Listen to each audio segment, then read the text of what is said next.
Right, so this is how I rig up the air frog. See that little screw? You screw that into the frog's head. Now that doesn't turn, so you have to turn the whole thing. So you just put it there like that. You just stick the little end somewhere near his brains. Then it can be a bit hard to get started. And once it gets started, you put a bit of pressure on, then you twist. Now we're in. We are giving him an ice pick lobotomy. I am almost into the temple lobe.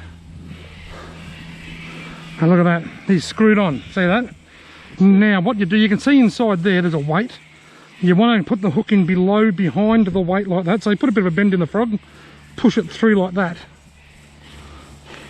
And there it is, ready to go.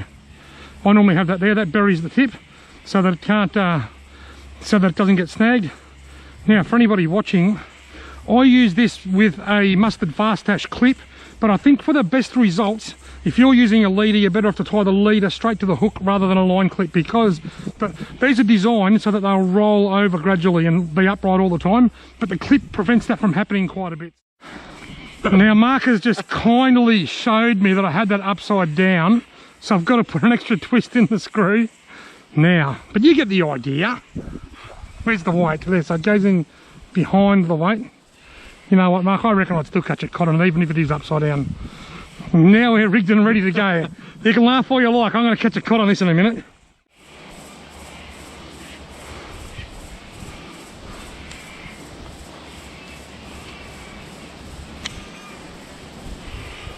Here comes the wind, maybe the fish will start biting again.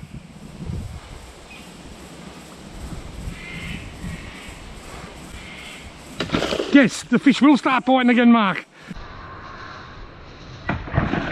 Yes, the fish will start biting again, Mark.